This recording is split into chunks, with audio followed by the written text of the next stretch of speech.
असुर के लिए अवतार लें मारने के लिए, ये तो बात समझ में नहीं आई।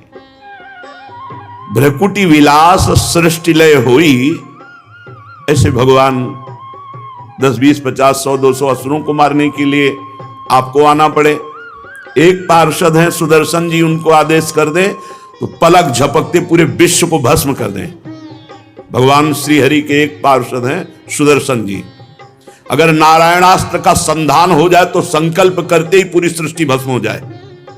भगवान के ऐसे दिव्य अस्त्र पार्षद हैं, भगवान अवतरित हो कुछ उत्पात मचाने वाले दैत्यों को नाश करने के लिए, एक गौड़ बात है। अनंत बलशाली भगवान अपने भक्तों को सुख देने के लिए अवतरित होते हैं। जो महान तप, निरंतर भजन परायण और वो भाव से युक्त हो गए, जैसे दंडकारण्य के ऋषि श्रुति की ऋचाएं, श्रुतियां, ये सब भगवान को कांत भाव से देखा तो सब गोपियां बनी आके। देवकी वसुदेव जी ने महान तप किया कि संसार का स्वामी भगवान मेरा पुत्र बने। नंद यशोदा जी, ये सब महान तप संपन्न, इनको सुख प्रदान करने के लिए भगवान प्रकट हुए। ये दुराचारियों का विनाश तो बहुत साधारण सी बात है। यम भगवान के हाथ में जो काल दंड है, यम पास है, इतना ही काफी विश्व विनाश के लिए। काल दंड का प्रयोग कर दें, कोई ऐसा नहीं जो नष्ट ना हो जाए। भगवान वरुण जी के पास वरुण पाश, ऐसे दिव्यास्त्र क्षण में नष्ट कर दे पूरी सृष्टि को। भगवान शिव का पाशुपतास्त्र ऐसा है, एक पलक झपकते विश्व का विनाश कर दे। वायुवास्त्र, अग्नेयास्त्र, वरुणास्त्र, ये भगवान को अवतार लेने की जरूरत है। छोटे मोटे छोटे संपूर्ण ब्रह्मांडों सहित भूतल को शेष भगवान अपने फण पर सरसों की दाने की तरह रखे। ऐसे अनंत महिमाशाली भगवान किसी असुर को मारने के लिए केवल प्रकट हो, ये केवल भगवान अपने भक्तों को सुख देने के लिए। जब भक्तों को सताया जाता है, भगवान को असहनीय हो जाता है। जब जब भक्तों को पीड़ा दी गई, भगवान के केवल 1, 2 या 24 अवतार नहीं है, लिख नहीं सकते शास्त्रों में इतने अवतार भगवान के। जरूरत पड़ी तो वस्त्रावतार हो गया। कहां 24 अवतारों में लिखा है कि त्रिलोचन जी के यहां नौकर बनेंगे? कहां लिखा है भगवान अवतार लेकर माधवदास बाबा की लंगोटी धोएंगे, पीछे पीछे डोले? अनंत अवतार भगवान के, भक्तों के सुख के लिए। जब कोई भक्तों को पीड़ा पहुंचाता है तो श्री भगवान के लिए ऐसा नहीं हो जाता है और भगवान लीला पूर्वक अवतरित होते हो। हम उनकी लीला गायन करके अपने समस्त पापों का नाश करके भगवत प्राप्ति करते हैं। भगवान की प्राप्ति में समर्थ हैं भगवान की लीलाएं। श्री सुखदेव जी कहते हैं कि उस समय की बात है जब लाखों राक्षसों ने, असुरों ने, दैत्यों ने राजाओं का रूप धारण करके पृथ्वी में आतंक मचा रखा था। अहंकार से भरे हुए, बल से भरे हुए पृथ्वी को आक्रांत कर रखा था। आक्रांत पृथ्वी त्राण पाने के लिए रो रही थी। ये मां पृथ्वी जड़ नहीं है, ये चैतन्य है, ये भगवान की प्रिया हैं। इसीलिए इनकी नित्य प्रातःकाल वंदना करनी चाहिए, जिससे हमारी बुद्धि शुद्ध हो। जैसे हम मां की गोद में ही मलमूत्र का त्याग करते हैं तो अपराध नहीं लगता, ऐसे जन्म से लेकर मृत्यु तक हम अपराध करते रहते हैं पृथ्वी मां की गोद में। ये मां चैतन्य है, ये कोई जड़ नहीं। पृथ्वी मां असहनीय हो गया तो गौ का रूप धारण किया और ब्रह्मा जी की शरण में गई। गौ रूपा पृथ्वी जी के नेत्रों से अश्रु प्रवाह हो रहा था और बहुत दुखी होकर के कहा कि जब मेरे ऊपर भक्तों को कष्ट दिया जाता है, धर्मात्माओं को कष्ट दिया जाता है, धर्म की हानि होती है, तो मैं ये नहीं सह पाती हूं। मैं इस समय बहुत दुखी हूं। अपनी सारी गाथा ब्रह्मा जी को सुनाई। गौरभूत्वा श्रुमुखी खिन्ना क्रंदन्ती करुणम विभो उपस्थितांतिके तस्मै व्यसनम स्वमवोचत। सारी बात जब बताई तो ब्रह्मा जी ने भगवान शंकर का ध्यान किया और अन्य अन्य समस्त लोकपाल, देवराज इंद्र, इन सबको बुलाया। तत्काल सब उपस्थित हुए। पृथ्वी को साथ लेकर ब्रह्मा जी, महादेव, समस्त लोकपाल, देवराज इंद्र आदि समस्त देवता क्षीर समुद्र के तट पर जो सबके आराध्य देव हैं, क्योंकि दूसरा कोई ऐसा है ही नहीं जो संपूर्ण पृथ्वी के कष्ट को मिटा सके। सबने प्रार्थना की। तत्र गत्वा जगन्नाथम देवदेवं वृषा कपिम पुरुषं पुरुष सूक्तेन उपतस्थे समाहितः। हे देवताओं के भी आराध्य देव, हे समस्त भक्तों की अभिलाषाओं को पूर्ण करने वाले, अपने शरणागतों के क्लेशों का नाश करने वाले प्रभु, आप हमारे स्वामी हो। और समस्त लोकपाल, देवता, ब्रह्मा जी, भगवान शिव, इंद्र आदि पुरुष सूक्त का स्तवन किया। जो वैदिक सिद्धांत को जानने वाले वो जानते पुरुष सूक्त किसे कहते हैं। इनका श्लोक है, सहस्त्र शीर्षा पुरुषा सहस्राक्षा सहस्त्रपात सभूमिग्वं सर्वतस्त्वातिष्ठदशांगुलम पुरुषये वेदग्वं। ऐसे पूरा पुरुष सूक्त गान किया। पुरुष सूक्त गान करने के पश्चात ब्रह्मा जी को समाधि लग गई। समाधि में आकाशवाणी हुई। जो सुना वो ब्रह्मा जी ने कहा, तुम लोग मेरे द्वारा सुनो और अविलंब उसका पालन करो। पृथ्वी, भगवान सर्वांतर्यामी तुम्हारे कष्ट का पूर्ण उनको पहले से ही पता है। वे ईश्वरों के ईश्वर हैं। सा याव दुर्व्या धर्मीश्वरेश्वर। वो पृथ्वी का भार हरण करने के लिए यदुकुल में जन्म लेंगे, ऐसा आदेश हुआ है। इस बार स्वयं पुरुषोत्तम समस्त अवतारों के अवतारी भगवान पधार रहे हैं और उनकी प्रियतमा की सेवा के लिए समस्त दैवी शक्तियां जन्म ग्रहण करें।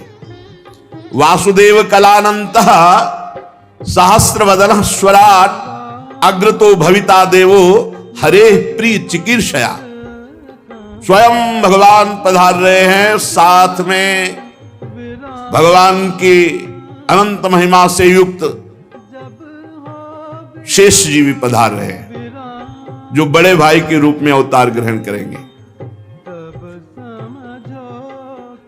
और वसुदेव गृहे साक्षात भगवान पुरुषा परः जनिष्यते तत्प्रियार्थम संभवन्तु सुरस्त्रिया। देवांगनाएं, दैवी शक्तियां अवतार लें उनकी प्रिया की सेवा के लिए। इस बार स्वयं परब्रह्म परमात्मा सबके अवतारी भगवान वसुदेव गृहे साक्षात भगवान पुरुषा परा, साक्षात स्वयं पुरुषोत्तम भगवान पधार रहे हैं। विष्णु और माया भगवती यया सम्मोहितम जगत आदिष्टा प्रभुणांशेन कार्यार्थे संभविष्यति। भगवान की वो ऐश्वर्यशालिनी माया जिसने सारे जगत को मोहित कर रखा है, भगवान की आज्ञा से भगवान के लीला कार्य को संपन्न करने के लिए वो भी अवतार ग्रहण कर रही है। प्रजापतियों के स्वामी भगवान ब्रह्मा जी ने देवताओं को इस प्रकार आज्ञा की, पृथ्वी को ढांढस बंधाया, सब भगवान को नमस्कार करके अपने अपने धाम को आ गए। ये उस समय की बात है जब यदुवंशी राजा शूरसेन माथुर मंडल सूरसेन मंडल का मथुरापुरी में रह करके शासन करते थे। ये मथुरा समस्त यदुवंशी नरपतियों की राजधानी थी। मथुरा में सदैव भगवान की उपस्थिति पाई गई है। मथुरा भगवान यत्र नित्यम सन्निहितो हरि। हमारी वाणी जी में मथुरा नित्य कृष्ण को वास, निश्चिदिन श्याम न छाणत पास, ताव सकल लीला कही। मथुरापुरी में भगवान श्री हरि, मथुरा भगवान यत्र नित्यम सन्निहितो हरि, निरंतर भगवान की उपस्थिति पाई जाती है। मथुरा में सूर्य के पुत्र वसुदेव जी का विवाह देवकी जी के साथ हुआ। ये उस समय की बात है जब नवविवाहिता पत्नी देवकी को रथ पर विराजमान करके वसुदेव जी ले जा रहे थे।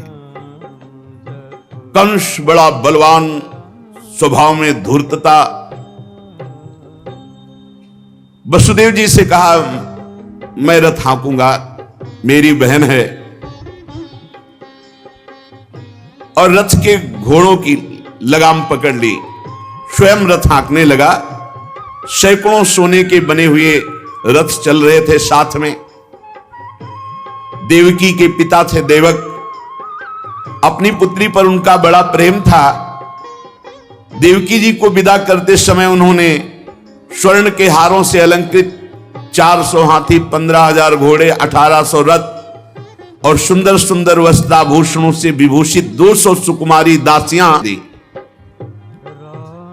विदाई का समय वर वधू के मंगल के लिए एक साथ शंख, तुरही, मृदंग, दुंदुभियां, जय जयकार,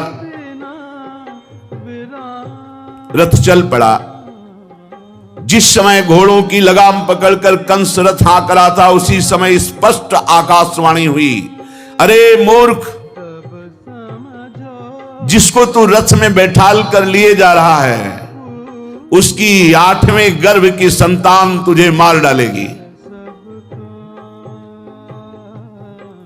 वैसे ही धूर्तता थी, आसुरी प्रवृत्ति।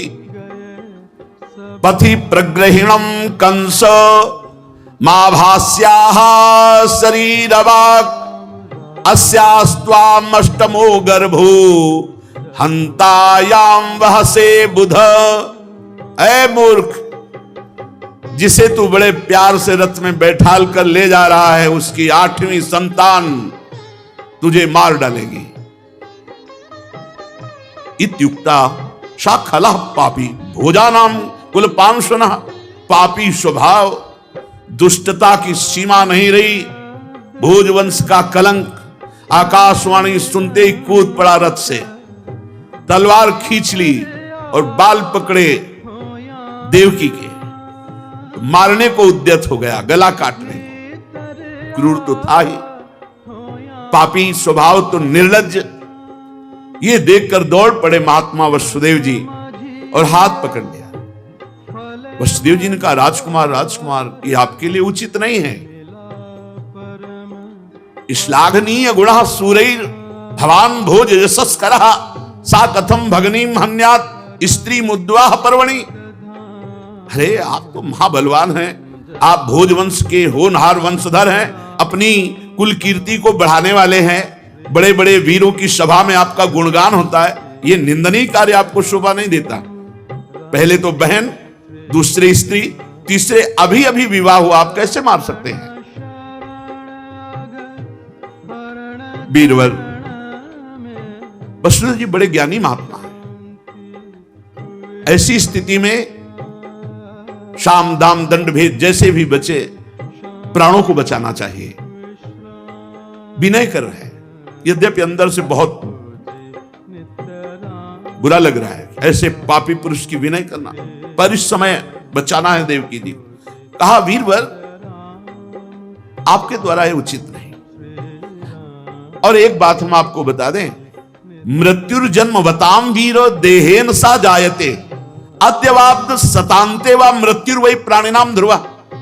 आज हो या 100 वर्ष के बाद हो, मृत्यु जन्म लेते ही पीछे पड़ जाती है और उसका नाश निश्चित करती है। जब शरीर का अंत ही हो जाना है तो पाप कर्म क्यों करें? शरीर को छोड़ना ही पड़ेगा, कोई भी हो मरेगा ही, विवश होकर मरना पड़ेगा।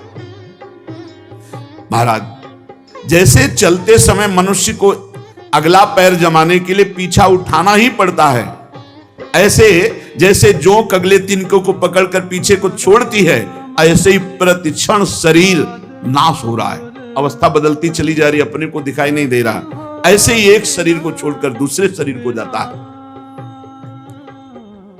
महाराज, जैसे कोई पुरुष जागृत अवस्था में राजा के ऐश्वर्य को देखकर, इंद्रादि के ऐश्वर्य को सुनकर अभिलाषा करने लगता है और चिंतन करते करते उसी कल्पना में खो जाता है, और कभी स्वप्न में अपने को राजा या इंद्र देखता है, अपनी दरिद्रावस्था के शरीर को भूल जाता है। महाराज, फिर जगह तो स्वप्न का जो इंद्र और राजा बना था वो भी झूठा। जागृत में स्थूल शरीर की जो सत्ता है, स्वप्न में वो झूठा, और जब जागृत हुआ तो स्वप्न झूठा लगा।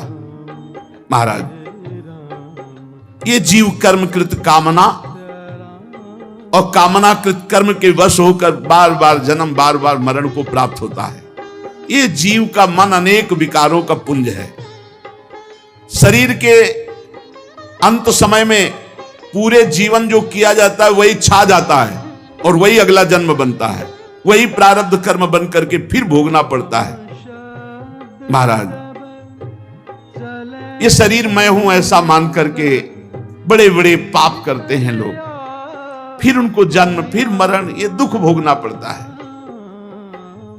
इसलिए महाराज, अपना कल्याण चाहने वाले को किसी से द्रोह नहीं करना चाहिए, किसी को सताना नहीं चाहिए।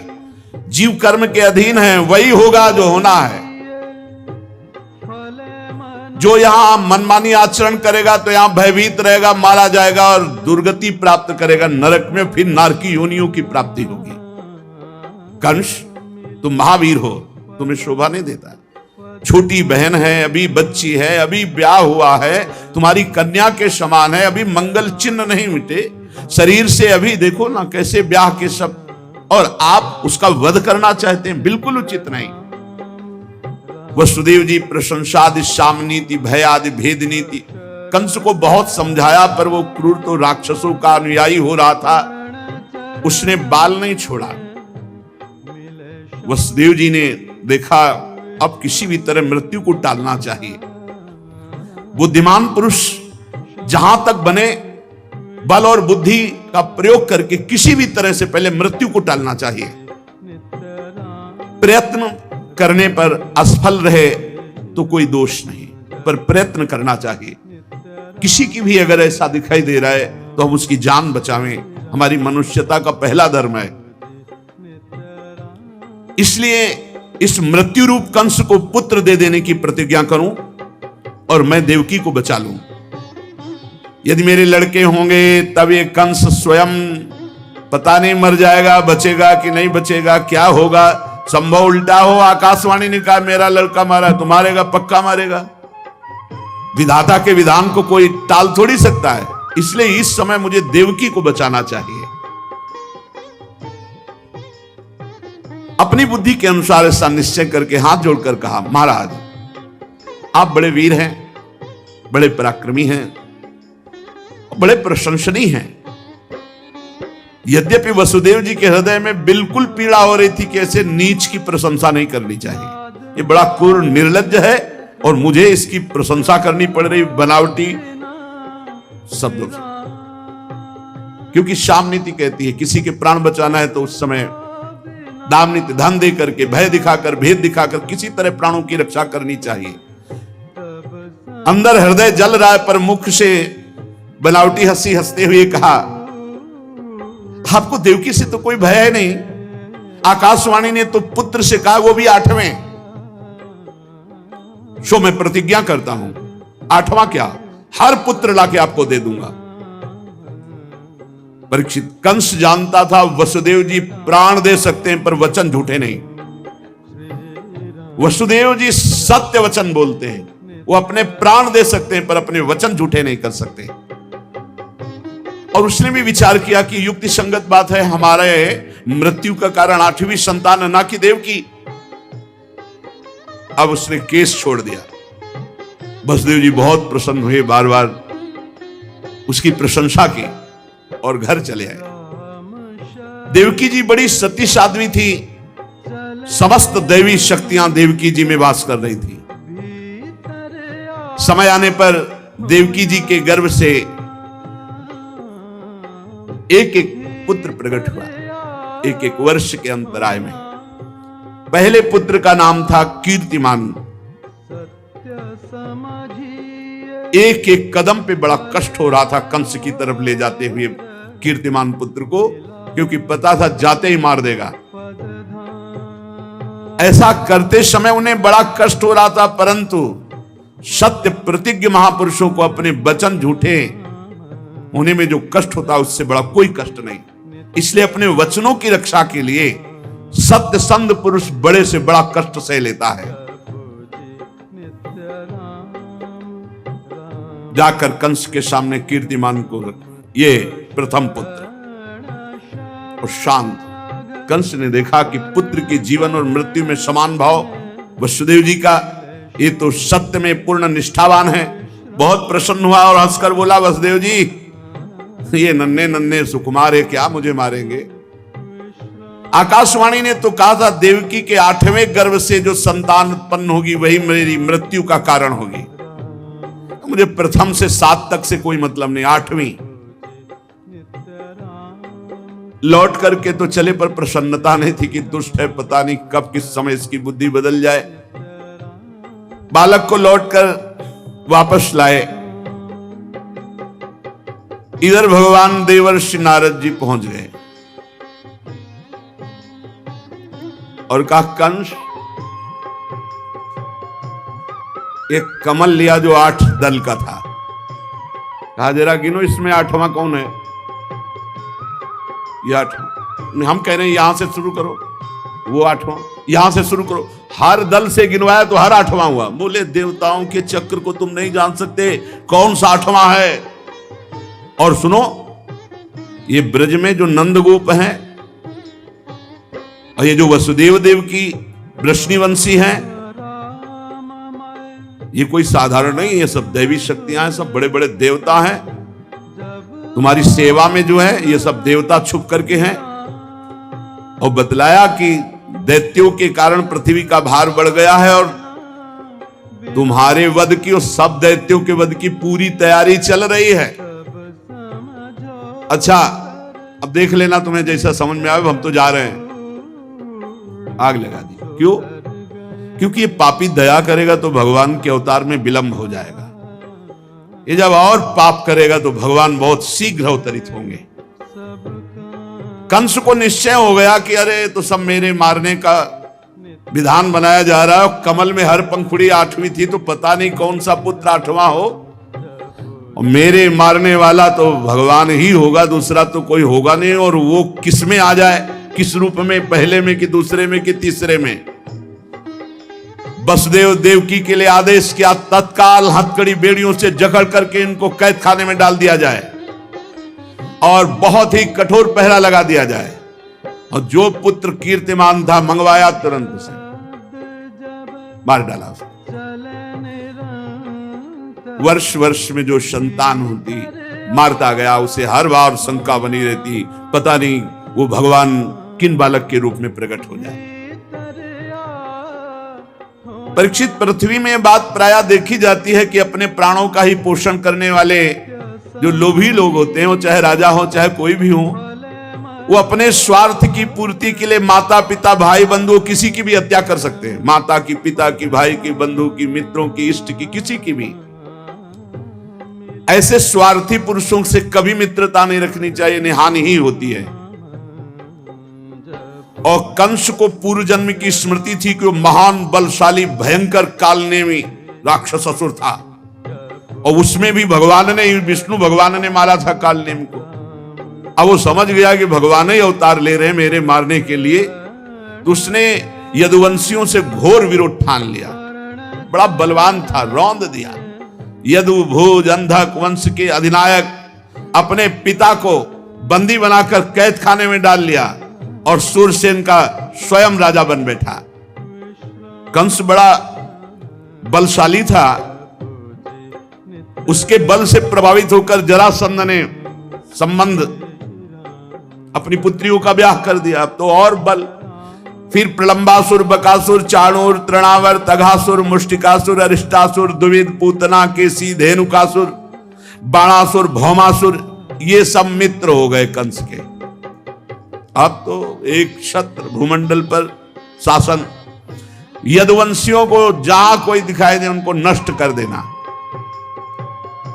छुप करके कुरु, पांचाल, कैकेय, साल्व, विदर्भ, निषद, विदेह, कौशल आदि देशों में भाग गए यदुवंशी और अपने को छुपाकर भेष बदलकर वहां रहने लगे कंस के भय से। कुछ लोग जो बड़े प्रवीण थे वो कंस के आगे हाथ जोड़ करके उनके सेवक बन करके उनके मन के अनुसार चलने लगे। जब कंस ने एक एक करके देवकी जी के 6 बालक मार डाले,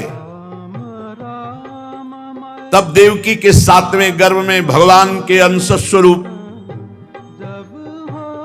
अनंत महिमा, अनंत बलशाली भगवान शेष जी पधारे देवकी जी के गर्भ में।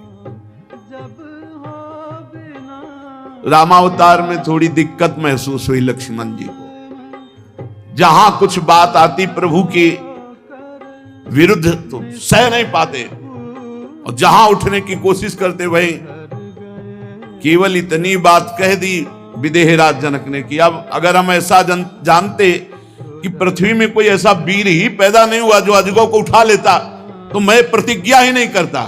लक्ष्मण जी ने आदेश नहीं लिया था, कूद पड़े और कहा तुम कैसी बात बोल गए विदेहराज जनक। जहां रघुवंश मणि भगवान श्री राम विराजमान है वहां तुमने ऐसी बात कर दी।